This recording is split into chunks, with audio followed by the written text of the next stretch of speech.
السلام علیکم ورحمۃ اللہ وبرکاتہ۔ ایسی حقیقت جو کوئی نہیں بتاتا، مگر ہماری کوشش ہوتی ہے کہ ہر ویڈیو ہماری حقیقت پر مبنی ہو۔ جو آپ جب اس ویڈیو کو سنیں گے شروع سے آخر تک تو آپ خود جان جائیں گے یہ باتیں ابھی تک کسی نے نہیں بتائیں۔ چلیے ویڈیو شروع کرتے ہیں۔ ذرا تصور کریں کہ کوئی شخص اپنے گھر کے کسی پرانے تاریک گودام کی صفائی کر رہا ہے۔ ہاں، مطلب کوئی بھی عام سا دن جیسے ہم اکثر گھروں میں کرتے ہیں۔ بالکل۔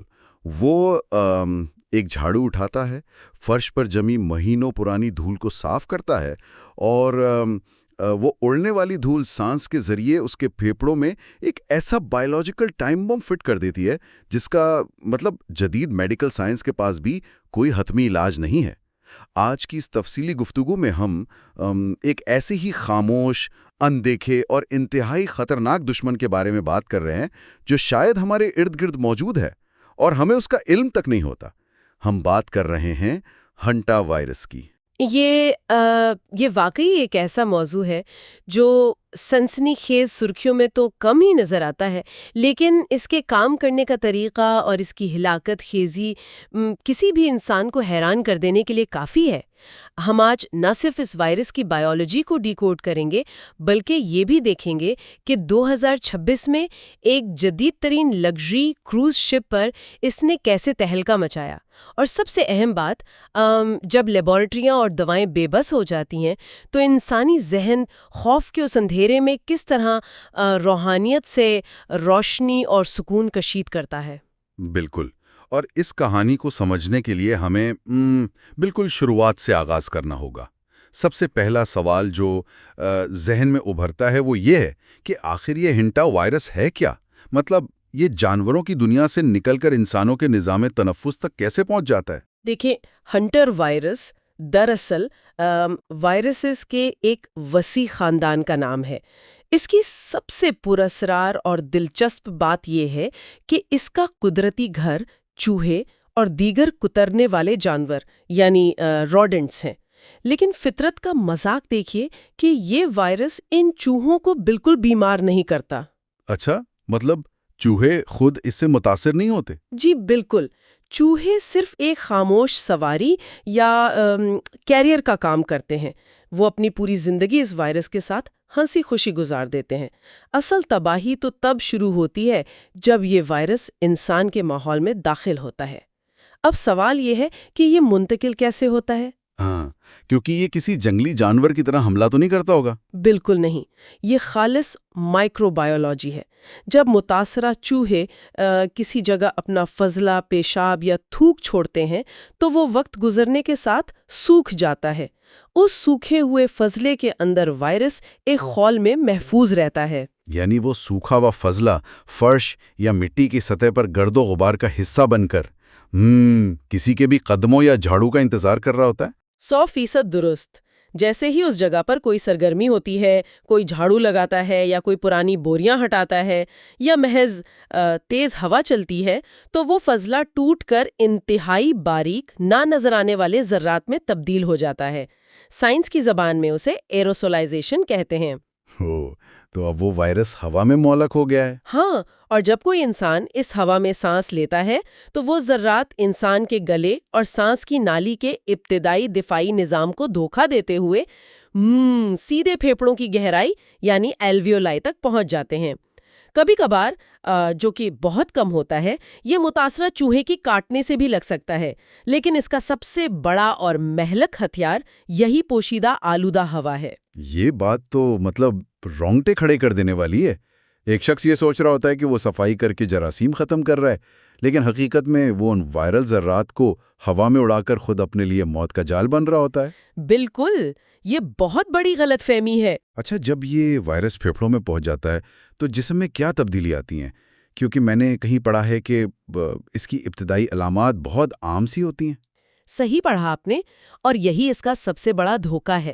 جب ہینٹا وائرس جسم میں داخل ہوتا ہے تو ابتدائی چند دنوں تک ایسا لگتا ہے جیسے کوئی عام سا فلو یا موسمی نزلہ زکام ہو گیا ہو۔ انسان کو تیز بخار ہوتا ہے، پٹھوں میں شدید درد، سر درد، تھکن اور کبھی متلی یا الٹی کی شکایت ہوتی ہے۔ یعنی کوئی بھی عام انسان یا حتیٰ کہ ایک ڈاکٹر بھی پہلی نظر میں یہی سوچے گا کہ یہ محض موسم کی تبدیلی کا اثر ہے نا؟ بالکل، لیکن پھر اچانک یہ وائرس اپنا گیر بدلتا ہے اور ایک انتہائی جان لیوا کیفیت میں تبدیل ہو جاتا ہے، جسے ہینٹا وائرس پلمونری سنڈروم یا HPS کہتے ہیں۔ تو اس HPS کی حالت میں مطلب جسم کے اندر اصل میں کیا میکانزم چل رہا ہوتا ہے؟ یہ اتنا جان لیوا کیوں ہو جاتا ہے؟ یہ حصہ سمجھنا بہت ضروری ہے۔ دیکھیے، جب وائرس پھیپھڑوں کی باریک خون کی نالیوں، جنہیں کیپیلریز کہتے ہیں، ان کے خلیات پر حملہ کرتا ہے تو انسان کا اپنا مدافعاتی نظام یعنی امیون سسٹم خطرے کی گھنٹی بجا دیتا ہے۔ مدافعاتی نظام اس وائرس کو مارنے کے لیے اتنی بھاری مقدار میں کیمیکلز اور سفید خلیے بھیجتا ہے کہ وہاں ایک جنگ چھڑ جاتی ہے۔ تو اس جنگ کا نقصان پھیپھڑوں کو ہوتا ہے؟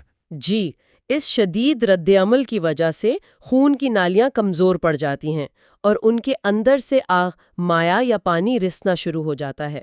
یہ پانی سیدھا پھیپھڑوں کی ان تھیلیوں میں بھرنے لگتا ہے جن کا کام آکسیجن جذب کرنا تھا۔ یا اللہ! یعنی انسان ایک طرح سے خشکی پر بیٹھے بیٹھے اپنے ہی جسم کے پانی میں ڈوبنے لگتا ہے۔ ہاں، بالکل یہی کیفیت ہوتی ہے۔ سانس لینا ناممکن ہو جاتا ہے، بلڈ پریشر خطرناک حد تک گر جاتا ہے اور دل جسم کو خون فراہم کرنے میں ناکام ہونے لگتا ہے۔ یہ تو ایک بھیانک ڈراؤنے خواب جیسا ہے۔ اور حیرت کی بات یہ ہے کہ جدید ترین لیبارٹریز ہونے کے باوجود میڈیکل سائنس کے پاس اس کی کوئی مخصوص اینٹی وائرل دوا یا ویکسین موجود نہیں ہے۔ تو پھر ہسپتالوں میں ایسے مریض کو بچایا کیسے جاتا ہے؟ بدقسمتی سے ہینٹا وائرس کے خلاف ہمارے پاس کوئی جادو کی گولی موجود نہیں۔ جب کوئی مریض اس انتہائی نازک حالت میں ایمرجنسی میں پہنچتا ہے تو ڈاکٹروں کے پاس صرف ایک ہی راستہ ہوتا ہے، جسے ہم سپورٹیو ٹریٹمنٹ کہتے ہیں۔ مریض کو فوراً ICU میں منتقل کیا جاتا ہے، اسے وینٹیلیٹر پر رکھا جاتا ہے تاکہ مشین اس کے پھیپھڑوں کی جگہ سانس لینے کا کام کر سکے، اور بلڈ پریشر کو سنبھالنے کے لیے دوائیں دی جاتی ہیں۔ تو مطلب ڈاکٹر صرف وقت لے رہے ہوتے ہیں؟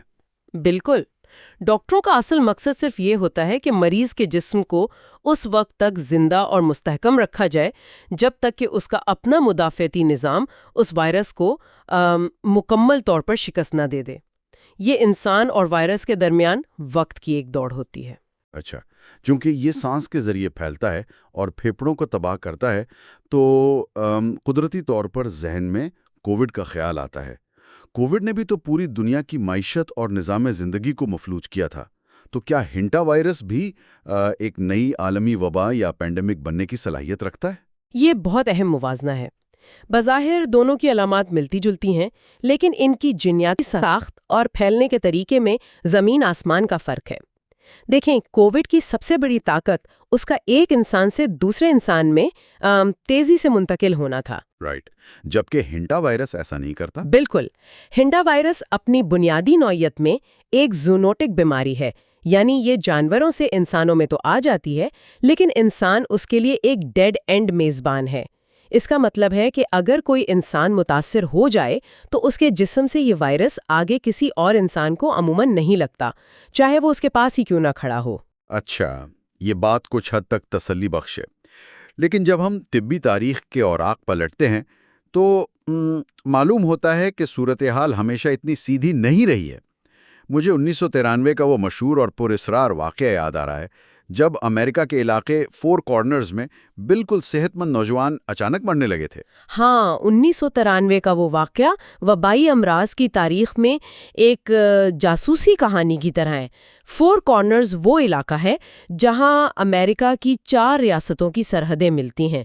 وہاں اچانک جوان، توانا اور بالکل فٹ مقامی لوگ ہسپتال لائے جانے لگے اور چند گھنٹوں کے اندر ان کے پھیپھڑے فیل ہونے لگے۔ اور شروع میں تو ڈاکٹروں کو سمجھ ہی نہیں آ رہا تھا کہ یہ کون سی بیماری ہے نا؟ بالکل، سائنسدان بالکل اندھیرے میں تھے۔ پھر جب انہوں نے تحقیق شروع کی تو سراغ ایک خاص قسم کے چوہے جسے ڈیئر ماؤس کہتے ہیں اس تک پہنچا۔ ہوا کچھ یوں تھا کہ اس سال غیر معمولی بارشیں ہوئی تھیں، جس کی وجہ سے جنگلوں میں ایک خاص قسم کی خوراک یعنی پائن نٹس کی بھرمار ہو گئی تھی۔ خوراک زیادہ ہونے سے چوہوں کی آبادی میں دھماکہ خیز اضافہ ہوا۔ تو چوہے زیادہ ہوئے تو ظاہر ہے ان کا فضلہ بھی زیادہ ہوا ہوگا۔ جی، اور جب انسان ان علاقوں میں گئے تو وہ اس وائرس کا شکار ہو گئے۔ اس ایک واقعہ نے دنیا کو ہنٹا وائرس کی تباہ کاریوں سے روشناس کرایا، جس کے بعد سینکڑوں کیسز دریافت ہوئے۔ اور یہ خطرہ صرف امریکہ تک محدود نہیں ہے۔ اگر ہم دنیا کے نقشے پر نظر دوڑائیں تو ایشیا اور یورپ میں بھی اس کی ایک الگ کہانی چل رہی ہے۔ چین، ساؤتھ کوریا اور روس میں ہر سال ہزاروں لوگ اس کا شکار ہوتے ہیں۔ یہاں تک کہ جرمنی، فن لینڈ اور فرانس جیسے ترقی یافتہ ممالک میں بھی کیسز سامنے آتے ہیں۔ لیکن ایشیا اور یورپ میں پائے جانے والا یہ وائرس تھوڑا مختلف طریقے سے کام کرتا ہے۔ صحیح کہا نا میں نے؟ جی، آپ نے بالکل صحیح کہا۔ یہاں ہمیں وائرس کے مختلف سٹرینز یا اقسام کو سمجھنا ہوگا۔ امریکہ میں پایا جانے والا سٹرین پھیپھڑوں پر حملہ کرتا ہے، جسے ہم نے HPS کہا، لیکن ایشیا اور یورپ میں پائے جانے والی قسم بنیادی طور پر گردوں کو نشانہ بناتی ہے۔ اس بیماری کو HFRS کہا جاتا ہے۔ تو اس حالت میں کیا ہوتا ہے؟ پھیپھڑوں کے بجائے گردے فیل ہوتے ہیں؟ ہاں، اس حالت میں انسان کو شدید بخار ہوتا ہے، جسم سے خون رسنے کا خطرہ ہوتا ہے اور گردے کام کرنا چھوڑ دیتے ہیں۔ وائرس ایک ہی خاندان کا ہے، لیکن جغرافیائی تبدیلی سے اس نے جسم کے مختلف اعضاء کو نشانہ بنانے کی مہارت حاصل کر لی ہے۔ اچھا، یہاں پر ایک اور بات ہے جو بہت پریشان کن ہے۔ ابھی کچھ دیر پہلے ہم نے کہا کہ ہنٹا وائرس انسان سے انسان میں نہیں پھیلتا، لیکن اگر ہم جنوبی امریکہ خاص طور پر ارجنٹائن اور چلی کی طرف دیکھیں تو وہاں ایک قسم پائی گئی جسے اینڈیز سٹرین کہتے ہیں، اور اس میں انسان سے انسان میں منتقلی باقاعدہ ریکارڈ کی گئی ہے۔ تو کیا وائرس نے اپنی حکمت عملی بدل لی تھی؟ یہ کیسے ممکن ہوا؟ یہ وہ مقام ہے جہاں سائنسدانوں کی نیندیں اڑ جاتی ہیں۔ دیکھیں، وائرسز کوئی بے جان پتھر تو ہے نہیں، وہ مسلسل ارتقائی عمل یعنی میوٹیشن سے گزرتے ہیں۔ اینڈی سٹرین نے واقعی اپنی جینیٹک ساخت میں کچھ ایسی تبدیلیاں کی کہ اس کے پروٹینز انسان کے اوپری سانس کی نالی کے خلیوں کے ساتھ جڑنے کے قابل ہو گئے۔ اوہ میرے خدایا، تو اس کا مطلب ہے کہ متاثرہ شخص سے دوسرے کو بھی لگ سکتا تھا؟ جی، نتیجہ یہ نکلا کہ جب کوئی متاثرہ شخص کھانستا یا چھینکتا تو وائرس دوسرے انسان تک پہنچنے میں کامیاب ہو گیا۔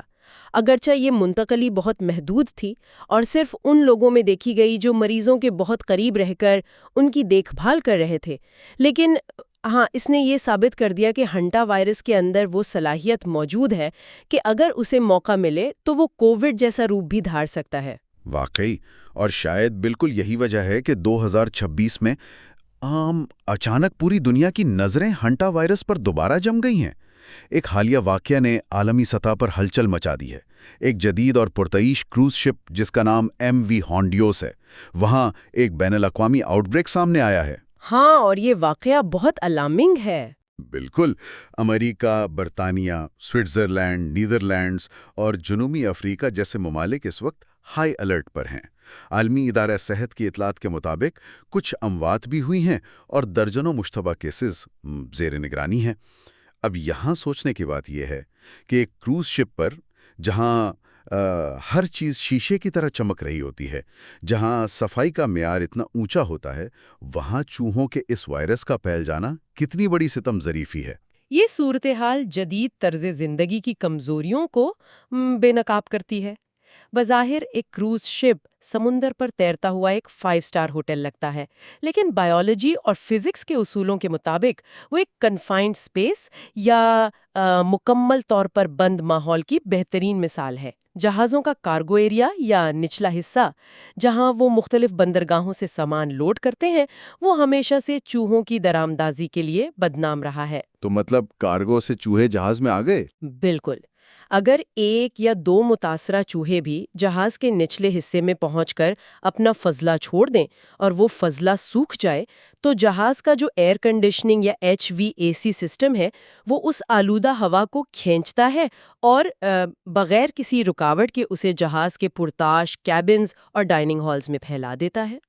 اوف، یعنی وہ بند ماحول جو انسانوں کو سمندری طوفانوں اور گرمی سے بچانے کے لیے بنایا گیا تھا، وہ دراصل ایک بہترین انکیوبیشن چیمبر بن گیا جس نے وائرس کو ہر مسافر تک پہنچا دیا۔ بالکل ایسا ہی ہوا، اور یہی وجہ ہے کہ عالمی ادارہ صحت اور مختلف ممالک کی حکومتیں اس قدر پریشان ہیں۔ وہ یہ جاننے کی کوشش کر رہے ہیں کہ کیا یہ وائرس کا کوئی نیا زیادہ خطرناک سٹرین ہے، یا محض اس بند اور ایئر کنڈیشن ماحول نے اسے ایک سے دوسرے شخص تک اتنی تیزی سے پھیلنے میں مدد دی ہے۔ اچھا، جب ہم کروز شپس اور مغربی ممالک کی بات کرتے ہیں تو قدرتی طور پر ایک سوال اپنے خطے کے حوالے سے بھی پیدا ہوتا ہے۔ پاکستان ہو یا وسیع افریقی براعظم، چوہے تو ہماری گلیوں، بازاروں، پرانے گوداموں اور گھروں کا مستقل حصہ ہیں۔ تو پھر یہاں ہنٹا وائرس کے بڑے پیمانے پر کیسز کی خبریں اتنی عام کیوں نہیں ہیں؟ کیا ہم اس سے محفوظ ہیں؟ ہم محفوظ بالکل نہیں ہیں۔ کیسز کی خبریں کم آنے کی کچھ سائنٹیفک اور کچھ انتظامی وجوہات ہیں۔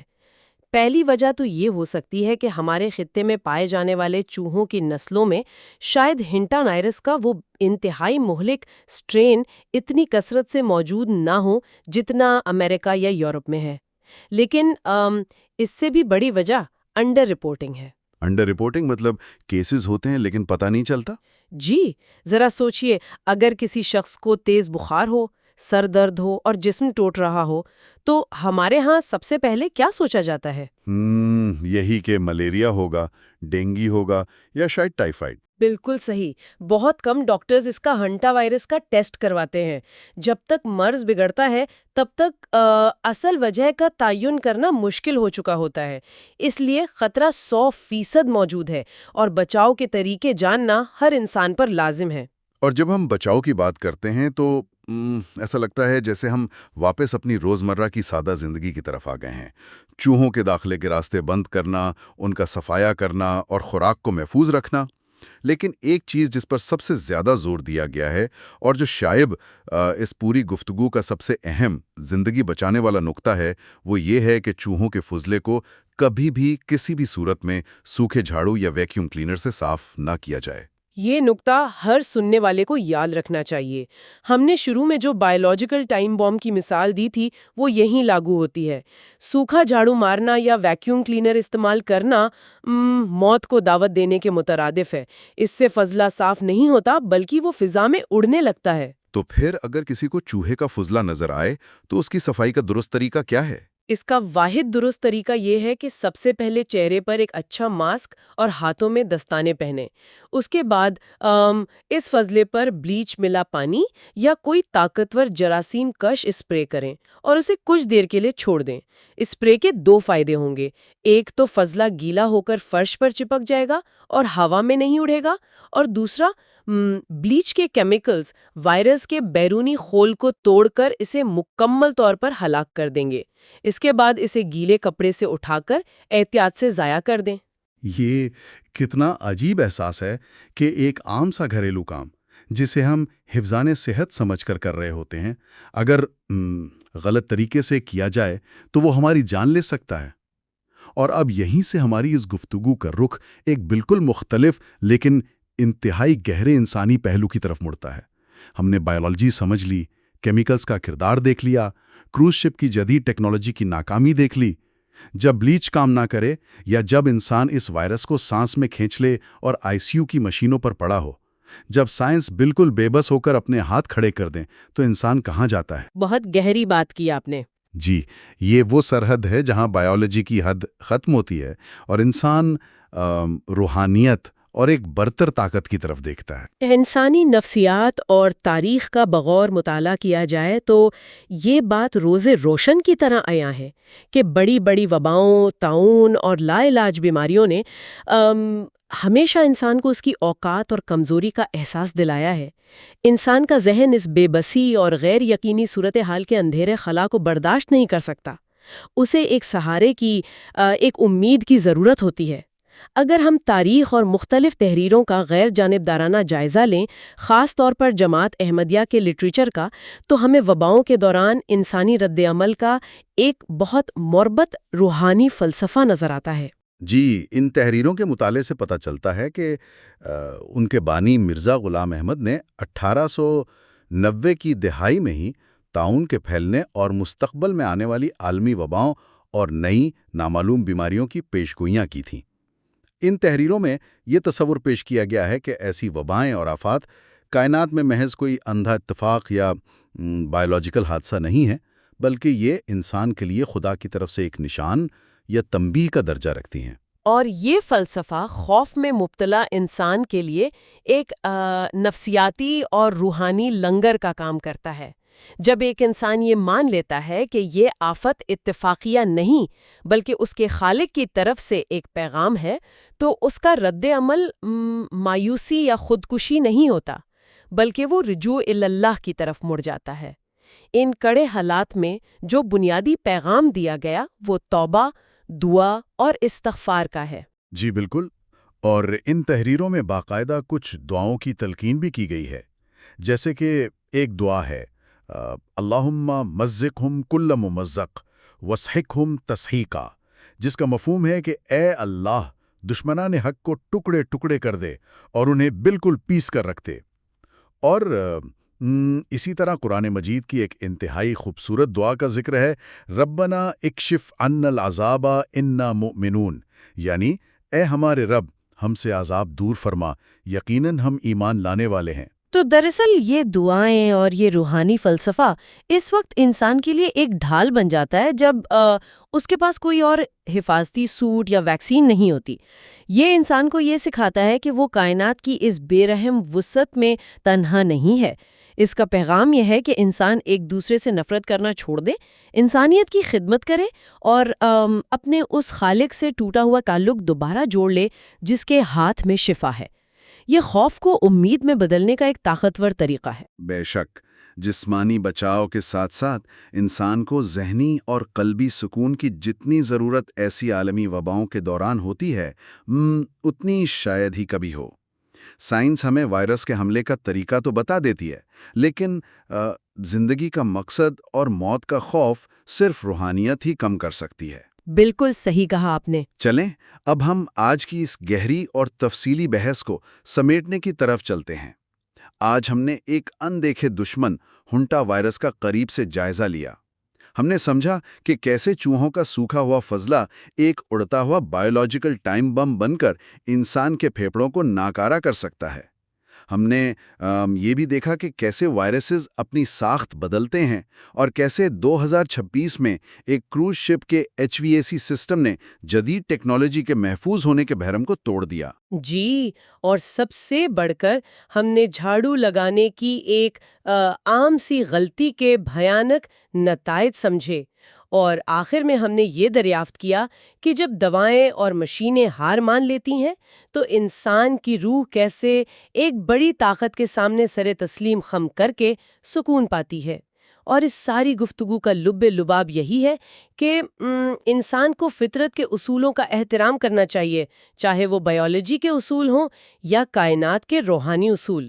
بالکل درست، اور اسی بات سے جڑا ہے ہمارا آج کا آخری اور ذرا سوچنے پر مجبور کر دینے والا سوال۔ ہم نے آج بات کی کہ یہ وائرس روڈنٹس میں پایا جاتا ہے، لیکن ذرا سوچئے، ہم انسان جس بے دردی سے ترقی کے نام پر جنگلات کاٹ رہے ہیں، جنگلی حیات کے مسکن تباہ کر رہے ہیں اور فطرت کی حدود میں دراندازی کر رہے ہیں، تو کیا ہم خود اپنے ہی ہاتھوں سے اپنی لالچ کے نتیجے میں ایسے مزید سینکڑوں نامعلوم اور قدیم وائرسز کو اپنی بستیوں میں دعوت تو نہیں دے رہے، جو شاید لاکھوں سالوں سے جنگلوں کے اندھیروں میں سوئے پڑے تھے؟